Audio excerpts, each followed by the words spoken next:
स्वागत है आप सभी का सरकारी भर्ती पल पल न्यूज पर। दोस्तों बात करते हैं आज 10 दिसंबर 2020 दिन गुरुवार हो गया है और जानते हैं फटाफट से देश भर की तमाम बड़ी खबरों को। आज के मुख्य समाचार और टुडे की न्यूज के इस अपडेट में जानेंगे। सरकार की तरफ से कुछ नई स्कीम भी लॉन्च की गई है उसके बारे में। इसके अलावा मौसम समाचार को लेकर कुछ अपडेट जानेंगे। साथ ही कोरोना वायरस से संबंधित कुछ खबरें भी है। इसके अलावा किसान आंदोलन को लेकर और एक बार फिर से भारत बंद होने को लेकर भी एक बड़ी खबर निकल कर आ रही है, वो भी आपके लिए जरूर जाना चाहिए। एक एक करके आज की सभी बड़ी खबरों को जानते हैं फटाफट से। बहुत ही काम की खबरें है तो बिल्कुल इस वीडियो में बने रहेगा हमारे साथ और एकदम पूरा लास्ट तक देखते रहेगा। सीधे बात करें पहली खबर की तो खबर देख पा रहे होंगे कि किसानों ने सरकार का प्रस्ताव ठुकरा दिया है और अब 14 दिसंबर को पूरे देश में फिर से धरने की तैयारियां हो रही है। दरअसल आपको पता होगा हाल ही में 8 तारीख को भी भारत बंद रहा था किसान आंदोलन के चलते, जहां किसानों की मांग सरकार से की तीनों कृषि कानून जो हाल ही में सरकार ने नए लागू किए थे उनको वापस ले। राइट, तो उसी को लेकर देश भर में किसान भाई लोग जो है वो आंदोलन वगैरह भी कर रहे हैं और इसी बीच कल ही सरकार और किसानों के बीच में कुछ बातचीत भी हुई थी, लेकिन कोई भी नतीजा फिर भी नहीं निकल पाया।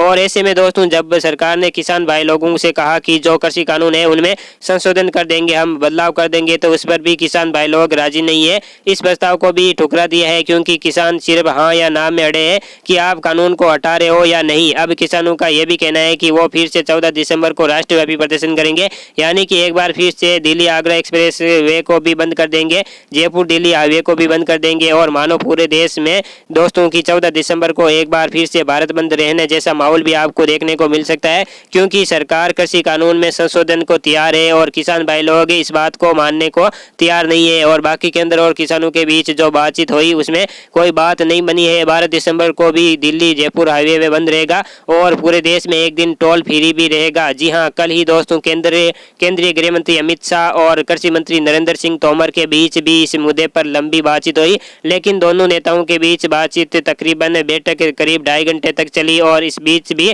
समस्या का कोई समाधान नहीं निकल पाया है। तो देखते हैं दोस्तों आखिर 12 तारीख को अब और सरकार और किसानों के बीच बातचीत में क्या कुछ सहमति बन पाती है या नहीं। अगली खबर 1 जनवरी से महंगा होगा यूपीआई ट्रांजैक्शन, आखिर इस दावे की सच्चाई कितनी है। दरअसल आपको पता होगा हाल ही में 2-5 दिन पहले मीडिया में ऐसी खबरें आई थी कि 1 जनवरी से यूपीआई ट्रांजैक्शन करना महंगा हो जाएगा, मतलब पेटीएम, गूगल पे, फोन पे वगैरह वगैरह करना 1 जनवरी से महंगा हो सकता है क्योंकि सरकार कुछ एक्स्ट्रा चार्ज वगैरह ऐड करने जा रही है। इस तरह की खबरें आई थी। राइट, लेकिन अब इन खबरों पर पीआईबी फैक्ट चेक की तरफ से दावा किया जा रहा है कि दोस्तों ये जो खबरें थी ये गलत है, यानी कि NPCI national payment corporation of India जो है उसने ऐसा कोई भी निर्णय नहीं लिया है कि नए साल की 1 तारीख से आपका यूपीआई ट्रांजैक्शन का चार्ज बढ़ जाएगा या कोई ऐसा फैसला। तो ये कुछ मसला जो समझ लिए कि आप दोस्तों वो जो न्यूज थी वो फेक न्यूज थी, ऐसा कोई भी फैसला एनपीसीआई की तरफ से नहीं है। यानी कि सिंपली ये है कि 1 जनवरी के बाद भी आपका यूपीआई ट्रांजैक्शन करना जो महंगा नहीं होगा और किसी भी तरह का कोई चार्ज भी नहीं लगेगा। अगली खबर, डिजिटल इंडिया के बाद अब देश में वाईफाई क्रांति शुरू की जा रही है। चाय की दुकान पर भी आपको इंटरनेट मिल जाएगा। जी हाँ, सरकार की एक नई प्लानिंग है। देखिए जरा, बहुत ही महत्वपूर्ण अपडेट है। पब्लिक टेलीफोन बूथ की तरह अब आपको पब्लिक वाईफाई बूथ भी मिल जाएंगे, पान और किराने की दुकानों में भी लग सकेंगे। आखिर इससे क्या फायदे होंगे और क्या सरकार की योजना है, तो मैं आपको बता दूं प्रधानमंत्री नरेंद्र मोदी की अध्यक्षता में जो कल ही कैबिनेट की बैठक हुई थी उसमें यह भी अहम निर्णय लिया गया। दोस्तों केंद्रीय मंत्रिमंडल ने देश में डिजिटल क्रांति को बढ़ावा देने के लिए PM public WiFi access network interface को मंजूरी दी है और इसका नाम रखा गया है पीएम वाणी करके, यानी कि वाईफाई एक्सेस नेटवर्क इंटरफेस इसकी फुल फॉर्म आई है। इसके तहत दोस्तों देश भर में वाईफाई क्रांति का आगाज किया गया है। केंद्रीय मंत्री रविशंकर प्रसाद ने पीएम वाणी के बारे में विस्तार से बताया है कि देश में अब डिजिटल क्रांति के बाद वाईफाई क्रांति शुरू होने जा रही है। लोगों को इंटरनेट के लिए अब किसी बड़ी कंपनी या बड़े प्लान की जरूरत नहीं होगी। देश की दूर दराज इलाकों में भी वाईफाई की सुविधा जो आपको आसानी से मिलेगी।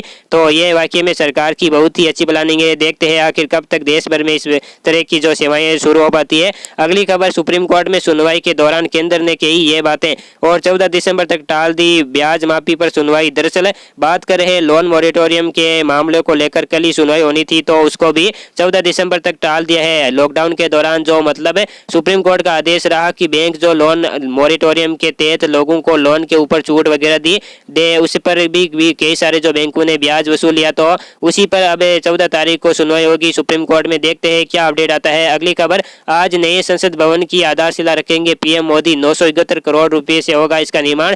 दरअसल दोस्तों प्रधानमंत्री नरेंद्र मोदी आज 10 दिसंबर को नए संसद भवन का शिलान्यास तो करेंगे और उम्मीद है कि ये साल 2022 तक बनकर तैयार हो जाएगा। अगली खबर मौसम समाचार को लेकर अपडेट है दोस्तों की जम्मू कश्मीर, हिमाचल प्रदेश और उत्तराखंड में बर्फबारी का अलर्ट है। हिमस्खलन की भी चेतावनी आ रही है। आखिर बाकी राज्यों में मौसम कैसा रहेगा?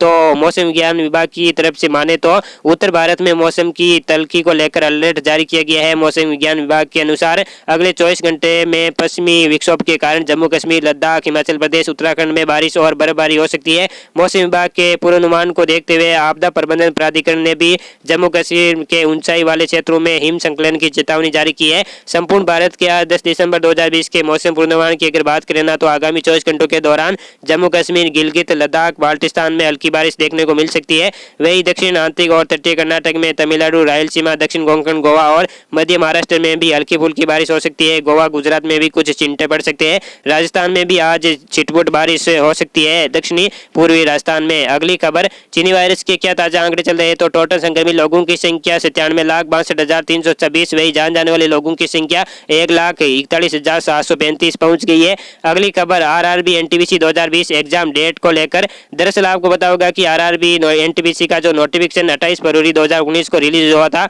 और आपके जो ऑनलाइन फॉर्म जो शुरू हुआ था वो 1 मार्च 2019 से 31 मार्च 2019 के बीच हुआ था और इसके बाद बहुत लंबे इंतजार के बाद आपको एनटीपीसी एप्लीकेशन स्टेटस जो 21 सितंबर से 30 सितंबर 2020 को देखने को मिला था और अब फाइनली आपके एग्जाम की डेट भी कंफर्म हो चुकी है। वो कब? तो आपको पता होगा कि 28 दिसंबर से आपके एग्जाम शुरू हो जाएंगे जो कि मार्च 2021 तक चलेंगे। और आपका एडमिट कार्ड की अगर बात करें ना तो आपका एडमिट कार्ड आपके एग्जाम के 4 दिन पहले आएगा, यानी कि 24 दिसंबर को तो आप रेलवे की ऑफिशियल वेबसाइट के जरिए डाउनलोड कर सकते हैं।